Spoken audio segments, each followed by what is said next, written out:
የአውሮፓ ታላላቅ ክለቦችን የተመለከተ ወቅታዊና ዕለታዊ ጥንቅሮችን ከምታደምጡበት የዩቲዩብ ቻናላችን የመረጃ ሰዓታችን ላይ ትገኛላችሁ።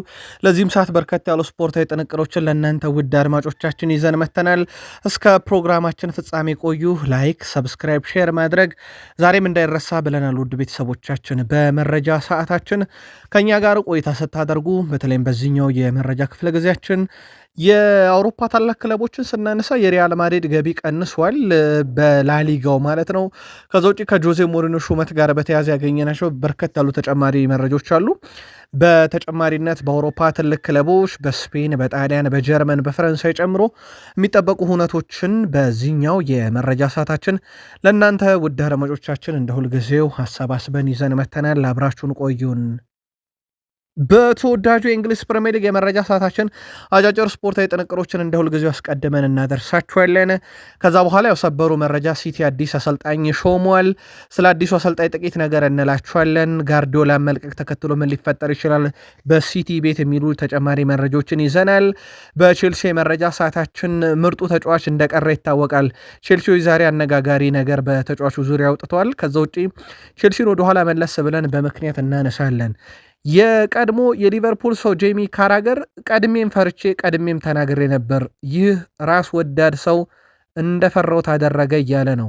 ይህ ራስ ወዳድ የተባለን ሰው በተጨማሪነት መረጃ ይዘንበታል። በጄሚ ካራገር ስለ ሳላ፣ ቨርጅል ቫንዳይክ የስሎትን ቆይታ በተመለከተ አዲስ የሰማነው መረጃና ሲጠበቅ የነበረው ሊቨርፑል ዛሬ ይፋ ስላደረገው አንድ ጉዳይ በተጨማሪነት በዚህኛውም የመረጃ ሰዓታችን ይዘናል። ሰፊ የመረጃ ሰዓታችን በሊቨርፑልም በኩል ዛሬም እንደተጠበቀ ነው። ላይክ እያረጋችሁ አብራችሁን ቆዩን። ሮይኪን ብስጭት ብሏል። የተበሳጨው ግን በጣም በአስገራሚ ሁኔታ በማንቸስተር ዩናይትድ ነው። የተበሳጨበት መንገድና ሀሳቡን የገለጸበትን መንገድ እንደወረደ እናቀርብላቸዋለን። አንዳንድ የተጠቀማቸው ቃላቶች ትንሽ ለየት ያሉ ናቸው። ምናልባት የእሱን ሀሳብ ተንተርሰን ስለ ብሩኖም ተጨማሪ መረጃ ማንሳት ግድ ስላለ እንመለከተዋለን። የዩናይትድ ተቀዳሚ ሰው ማን ነበር የሚል መረጃም ፋብሪዞ ሮማኖ ይዞ ወጥቷል። በዩናይትድ በኩል የዝውውር መረጃዎችና የቡድን ዜናዎቻችን ዛሬም እንደተጠበቁ ናቸው። አርሰናል ዘንድሮ ከማዕዘን ምት ያስቆጠራቸው ጎሎች ብዛት፣ የተቆጠረበት አጠቃላይ ግብ ማነስ በጣም አነጋጋሪ ያደርገዋል። ክለቡ የመከላከል ክፍሉ ጥንካሬው ፍጹም የተለየ ነው። ለዚህ በቂ ማብራሪያ ያለው ሰው አለ፣ እንመለከተዋለን። ከዛ ውጭ ስለ ቡድኑ ተከላካይ ወጣ ሰበር መረጃ አለ፣ ትከታተሉታላችሁ። ሚኬል አርቴታ የሚያበሯት አንድ መብራት እየተጠበቀች ትገኛለች። እውነተኛ መብራት ናት። በነገራችን ላይ እስካሁን ለምን እንደጠፋች እንነግራችኋለን። ጄሚ ካራገር አርሰናል እፎይ አላለም እያለ ነው። ጫናው አሁንም አለ ብሏል። የእሱን ሀሳብ እናቀርብላችኋለን። በአጠቃላይ ከኛ ጋር ከቆያችሁ እነኝና ሌሎች የተመራረጡ ስፖርታዊ ጉዳዮችን ይዘናል። ላይክ ካረጋችሁን በቂ ነው። ሀሳብ አስተያየት እንቀበላለን። ለአብሮነት ቆይታችሁ ግን ላይክ ካረጋችሁ ለእኛ በቂ ነው። በድጋሚ መልካም ቆይታ ተመኘን። በሪያል ማድሪድ እንጀምር። ሪያል ማድሪድ በላሊጋው 48.45 ሚሊዮን ዩሮ ብቻ ነው ወደ ካዝና ያገባው። ምናልባት የወረደ ወልቭስ ከዚህ በላይ በፕሪሚየር ሊጉ እንዳገኘ ይታወቃል። አዳጊው ክለቦች ኮቬንትሪ ሲቲን፣ ኤፕሲችን ጨምሮ የሚያገኙት ገንዘብ በጣም የተጋነነ እንደሆነ ይታወቃል። ሶስተኛ ሆኖ የሚገባው ቡድን ያው የእንግሊዝ ክለቦች የሚያገኙት ገንዘብ ከፍተኛ እንደሆነ ይታወቃል። ወርደው በራሱ የሪያል ማድሪድ ትልቁ ጉዳይ እንግዲህ የላሊጋ ተከታታይ ዓመት ማጣት ነው። ለዚህ መፍትሄ እንግዲህ ጆዜ ሞሪኖ ወደ አሰልጣኝነት ቦታው ይመጣሉ። በነገራችን ላይ አንቶኒዮ ፒንቱስ በክለቡ እንዲቆዩ በአሰልጣኝ ስታፍ አባል ሆነው እንዲቆዩ በፍሎሬንቲኖ ፔሬዝ እና በጆዜ ሞሪኖ መካከል ሲደረግ ከነበረው ድርድር አንዱ እንደሆነ ተረጋግጦ ፍሎሬንቲኖ ፔሬዝ ባቀረቡት ጥያቄ መሰረት የቡድኑ የአሰልጣኝ ስታፍ አባል ሆነው አንቶኒዮ ፒንቱስ እንደሚቀጥሉ ተረጋግጧል። ከዛ ውጭ አንቶኒዮ ሩዲገር ቢያንስ ለተጨማሪ አንድ ዓመት በሪያል ማድሪድም ይቀጥላል ተብሎ ይጠበቃል። ጆዜ ሞሪኖ 2010 ላይ ነበረ ሪያል ማድሪድን የተረከቡት። እሳቸው በመጡበት ሰዓት 6 ተጫዋቾችን በወቅቱ አስፈርመው 6 ተጫዋቾችን ከክለቡ አባረው ነበረ። ሜሱት ኦዚል፣ ሃንሄል ዲማሪያ፣ ሳሚ ኬዲራ፣ ሪካርዶ ካርቫሎ፣ ፔድሮ ሊዮን እና ሰርጂዮ ካናላስ የተባሉ ተጫዋቾችን ወደ ቡድኑ አምጥተው ነበረ። ምናልባት አራቱ ተጫዋቾች በተለይም ኦዚል፣ ዲማሪያ፣ ኬዲራ እና ካርቫሎ በሪያል ማድሪድ በጣም ድንቅ ጊዜን ካሳለፉት ውስጥ ይጠቀሳሉ። ከቡድኑ እሳቸው እንደመጡ የቀነሷቸው እነ ራውልን፣ እነ ጊዩቲን፣ ራፋኤል ቫንደርቫርት፣ ክሪስቶፈር ማትዝላደር፣ ሮይስተን ደርቲን እንደዚሁም ደግሞ መሐመዱ ዲያራን የመሳሰሉ ተጫዋቾችን ደግሞ ከሪያል ማድሪድ ቀንሰው ነበረ። እሳቸው ሲመጡ ተጨማሪ ዝውውሮች ሊኖሩ እንደሚችሉና ከቡድኑ ሊሰናበቱ እንደሚችሉ የመጀመሪያ ዙር የአሰልጣኝነት ህይወታቸው ያሳያል። ሜሰን ግሪንውድ በጣም ድንቅ የውድድር ዓመትን ከፈረንሳዩ ክለብ ማርሴ ጋር እንዳሳለፈ ይታወቃል።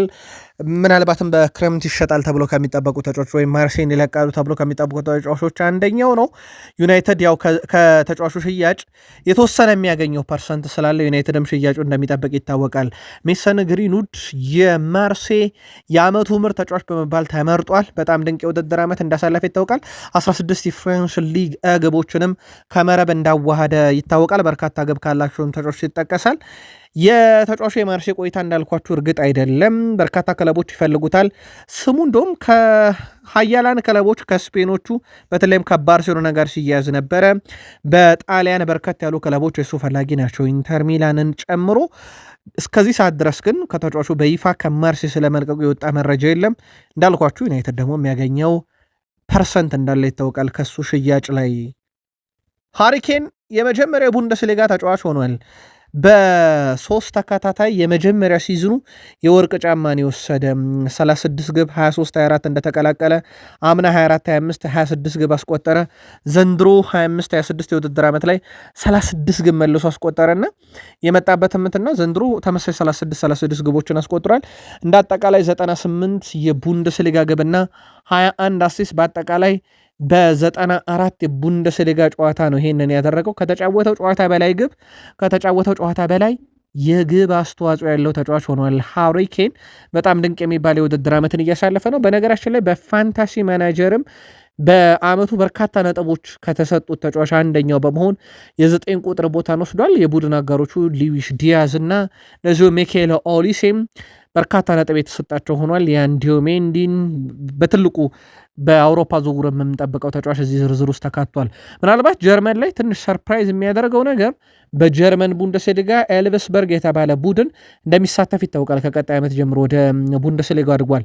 በቡንደስሊጋ ታሪክ 59ኛው የቡንደስሊጋ ተሳታፊ ክለብ የሆነ ቡድን ሆኗል።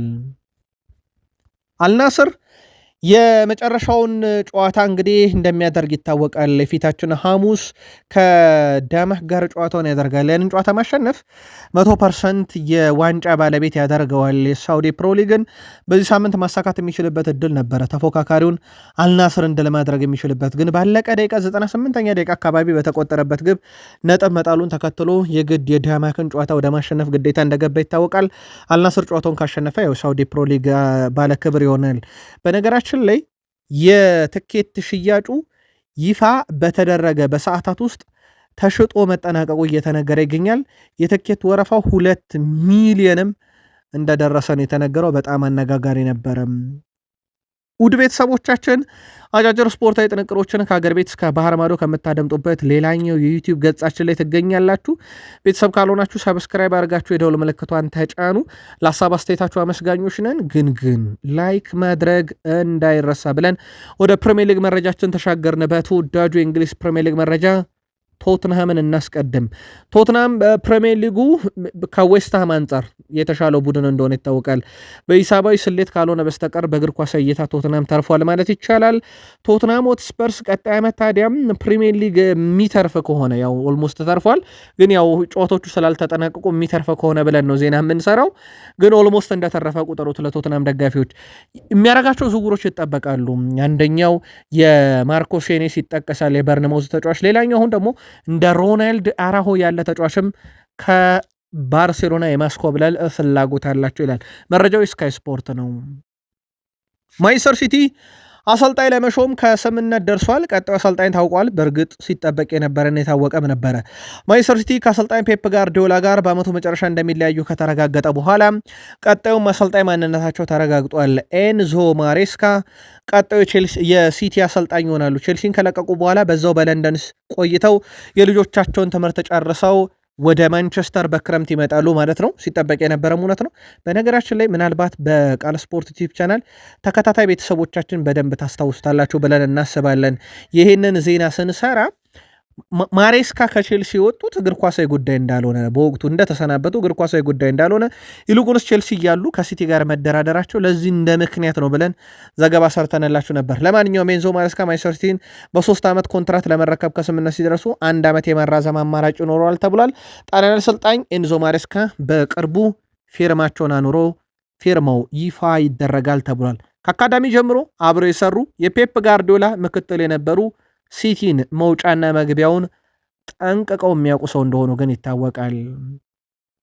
የእሳቸው ወደ ሲቲ መምጣትና የአሰልጣኝ ፔፕ ጋርዲዮላ ስንብት የሚያመጣቸው ለውጦች ይኖራሉ፣ ምንም ጥያቄ የለውም። በእርግጥ በእሳቸው ስራ አብረው እንደሰሩ ይታወቃል። በአካዳሚ ሰርተዋል፣ በፔፕ ጋርዲዮላ ስር ሰርተዋል። ረጅም ጊዜ ቡድኑን ያውቁታል፣ ሲቲን ያውቁታል። ምናልባት ጣሊያኔ ሰው በዚህ ረገድ ለሲቲ እንግዳ ለመሆናቸው እንዳለ ሆኖ ግን የጨዋታ የተወሰነ ልዩነት መኖሩ አይቀርም።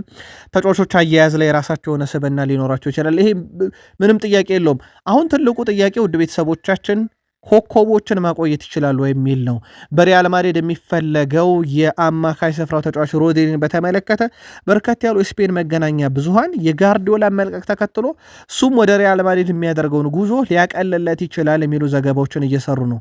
ለማንኛውም ይህ ሁነት የሚፈጠረው ልክ ፕሪሚየር ሊጉ 38ኛ ሳምንት ከተጠናቀቀ በኋላ በምንሰማቸው መረጃዎች ይሆናል።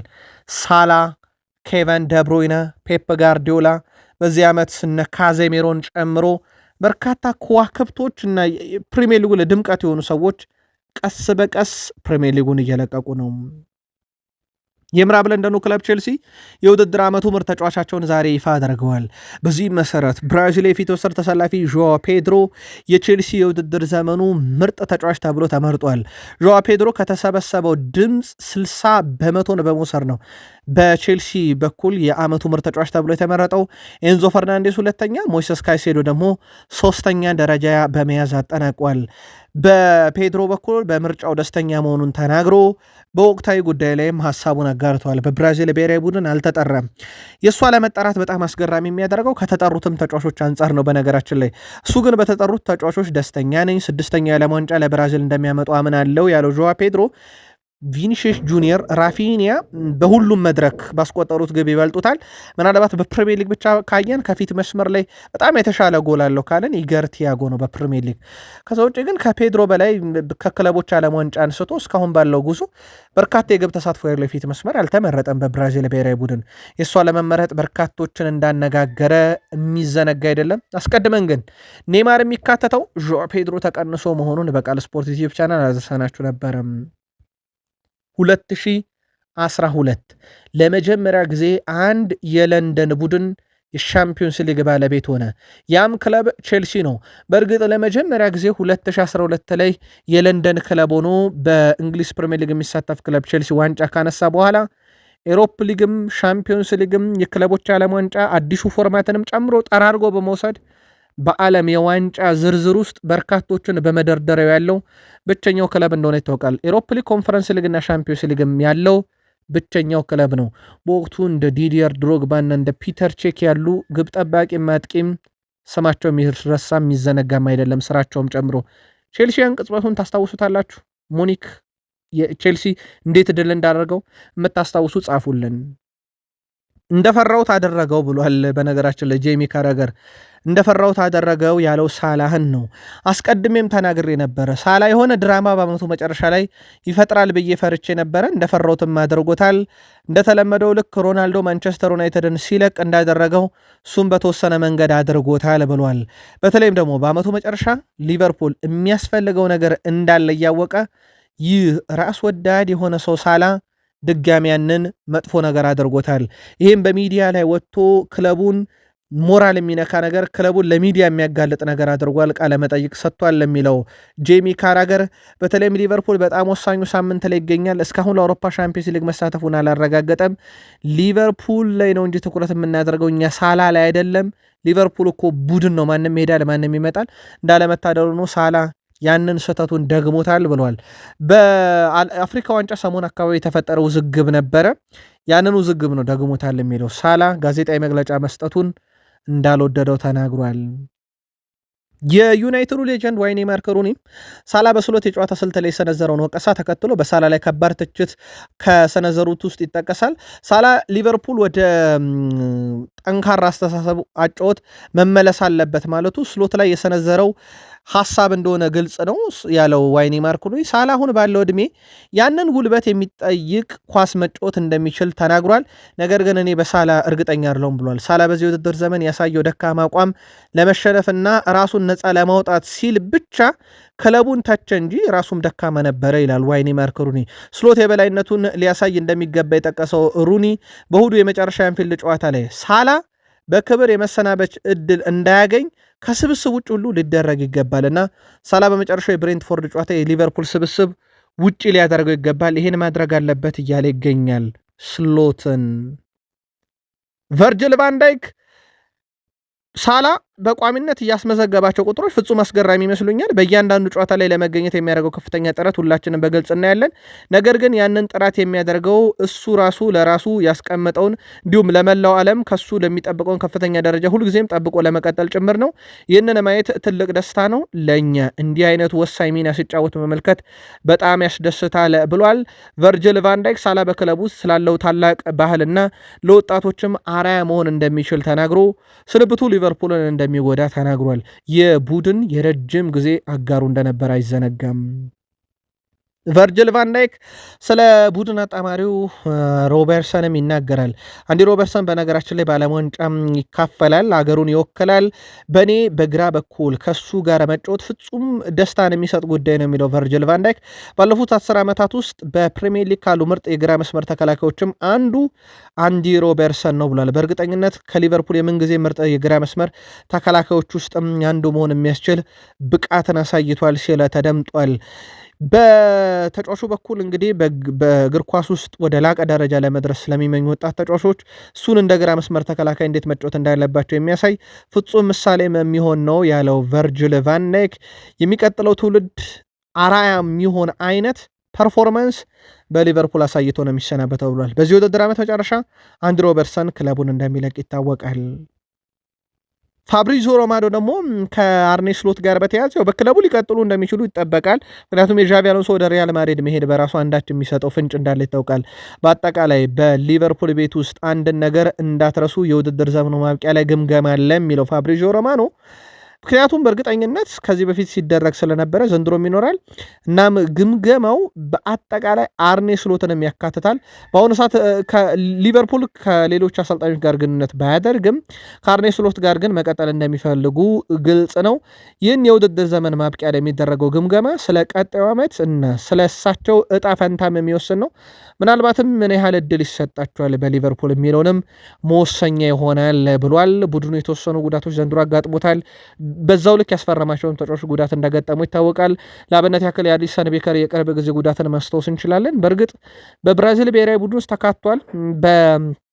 ተጫዋቹ በኩል ከብሬንትፎርድ ጋር በሚደረገው ጨዋታ የመድረስ እድል አለው ተብሎ ይጠበቃል። ባይደርስ እንኳን ለዓለም ዋንጫ እንደሚደርስ ግን አንቸሎቲ ያረጋግጠዋል። ሌላው ዛሬ ሲጠበቅ የነበረው የሊቨርፑል የቀጣይ ውድድር ዓመት የ2026/27 የውድድር ዓመት የሜዳ መለያቸው ወይም በሜዳቸው የሚለብሱት መለያ ይፋ ተደርጓል። ኢሳክ፣ ቨርጅል ቫንዳይክ፣ ሁጎ ኤኬቴኬ፣ ነሜሎሽ ኬርኪዝ እና እንደዚሁም ደግሞ እነ ሪዮ ንጉማ ጭምር ማስታወቂያ የሰሩበት ነው። ዩናይትድ በዚህ አስተሳሰብ ዋንጫ አይበላም ያለው ሮይኪን ነው። ዛሬ ሮይኪን ብስጭት ብሎ ነበር። ወደ ቤተሰቦቻችን የቀድሞ ዩናይትድ ተጫዋች ሮይኪን ብሩኖ ፈርናንዴዝ ለግል ክብረ ወሰን ሲሰራ ነበር ሲል ተችቶታል። የቡድኑ ባህሪ ምንድን ነው? ሁሌም ለግል ሪከርድ ነው ወይ የሚጫወቱት ሲል ሮይኪን አምሮ ይጠይቃል። አክሎም ብሪያን ቤሞ አንድ ኳስ ሲስት ፈርናንዴዝ ያደረገውን ካያችሁት መሬት ላይ ነበር የተኛው። ምክንያቱም ብሩኖ ያንን ኳስ እንዲቆጠር የፈለገው ለራሱ ጥቅም ሲል ነው ይላል።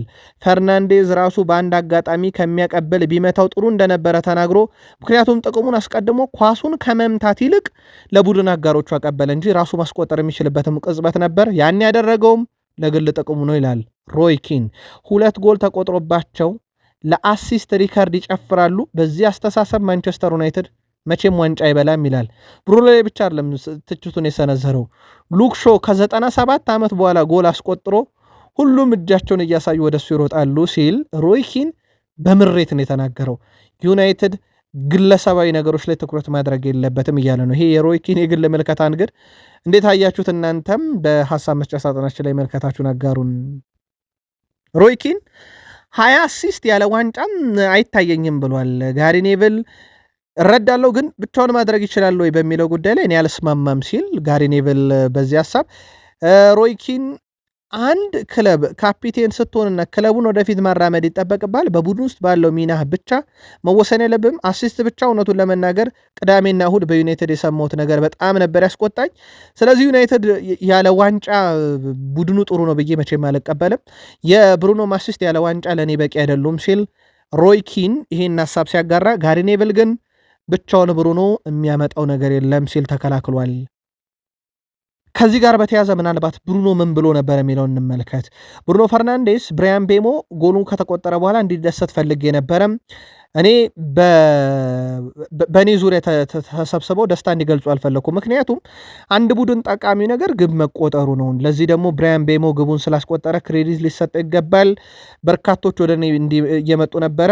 ሪካርዱን እንድሰብር ነው ገብቶኛል፣ ያን እረዳለሁ።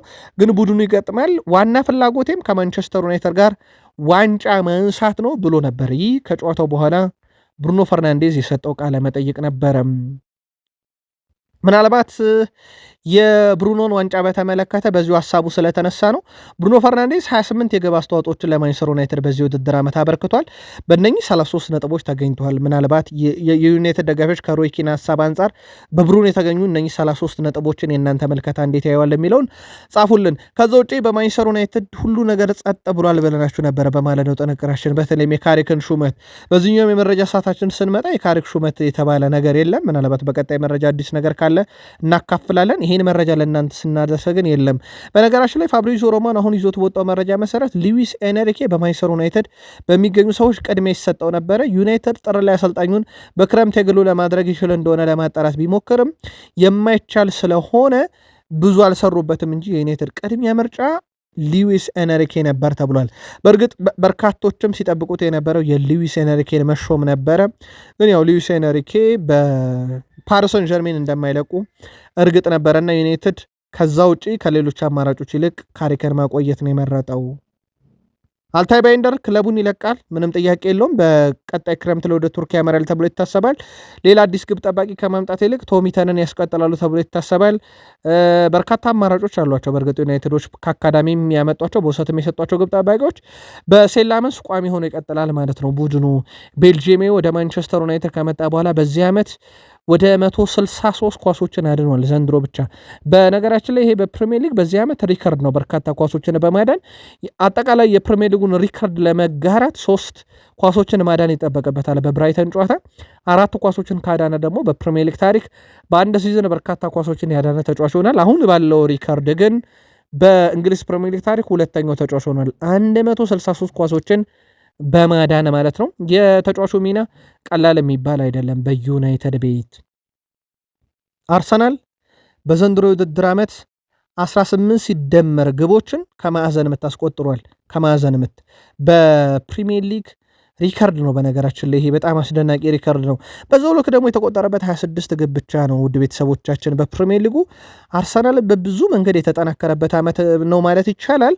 በአርሰናል በኩል በዚህ ውድድር ዓመት በፕሪሚየር ሊጉ በስድስት ጨዋታ ምንም ኢላማውን የጠበቀ ሙከራ አልተደረገበትም። በዚህ ዓመት 2003/4 የውድድር ዓመት በኋላም በሊጉ የተመዘገበ ትልቁ ቁጥር ነው። አርሰናል ባለፉት 6 ጨዋታም 5ቱ ላይ መረቡን አላስደፈረም። ሳሊባ እንዴት እንዲህ አይነት ጥንካሬ ላይ ደረሳችሁ ሲባል የክሊንሺታችን ሚስጥር እዚህ ያለ እያንዳንዱ ተጫዋች ህይወቱን ሰጥቶ ነው የሚጫወተውና የሆነ የተከላካይ ክፍል ብቻ ወይም ደግሞ የሆነ የሜዳ ክፍል ብቻ አይደለም፣ ሁሉም ተጫዋች ግብ እንዳይቆጠር የራሱን አስተዋጽኦ ያበረክታል ሲል ተደምጧል። በእርግጥ አርሰናል በክሊንሺትም ለመውጣቱ እንዳንድ ምክንያት የሚጠቀሰው ሙከራ ሁላ የሚሞከርበት አይነት ቡድን አለም። እንዳልኳቸው በዚህ ዓመት በ6 ጨዋታ አንድም ኢላማውን የጠበቀ ሙከራ እንኳን እንዳልተደረገበት ይታወቃል።